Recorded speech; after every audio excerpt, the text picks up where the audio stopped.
അന്ന് നേരെ തിരിച്ചു പോയിക്കോട്ടെ എന്നല്ല, കൂടെ നിൽക്കണം എന്നാണ്. ഇപ്പോഴൊക്കെ ജ്യേഷ്ഠന്റെ മക്കളൊക്കെ വീട്ടിലേക്ക് വന്നാൽ നിങ്ങൾ എന്നാ പോകുന്നതായിരിക്കും രണ്ടാമത്തെ ദിവസം ചോദിക്കുന്നത്.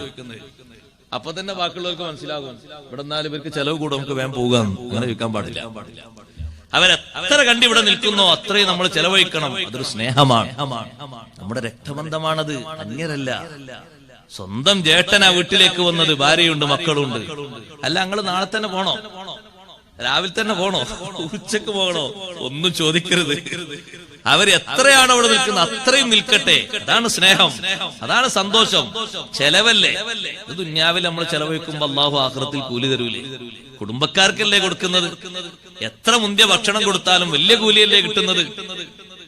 അതുകൊണ്ട് നമ്മൾ അവിടെ നിൽക്കുന്നത് കൊണ്ട് നമ്മളെ ഭാഗത്തുനിന്നോ പെണ്ണുങ്ങളെ ഭാഗത്തുനിന്നോ യാത്രക്ക് പറ്റിയ എന്തെങ്കിലും സൂചനാവാക്യങ്ങൾ അതുണ്ടാകരുത്. കുട്ടികൾക്കൊക്കെ എന്നാ മദ്രസ ഓർക്കുന്നതെന്ന് പോലും ചോദിക്കാൻ പാടില്ല. അപ്പൊ അതിന്റെ ഉള്ളിലൂടെ വായിച്ചെടുക്കും. മദ്രസയും സ്കൂളും ചോദിക്കുന്നത് ഇവിടെ നമ്മൾ നിൽക്കണോട് എന്തോ പ്രയാസമുണ്ട്, അതുകൊണ്ടാണ്. അങ്ങനെ ചോദിക്കരുത്. ആർക്കാ തിരിയാത്ത? വേഗം തിരിയും. അല്ല ഈ മോന് നാളെ സ്പെഷ്യൽ ക്ലാസ് ഉണ്ടോ എന്ന് ചോദിച്ചതിന്റെ അർത്ഥം അതാണ്, നിങ്ങൾ രാവിലെ തന്നെ പോണോന്നാ. അങ്ങനെ ചോദിക്കാൻ പാടില്ല. അവർ കഴിവിന്റെ പരമാവധിയുടെ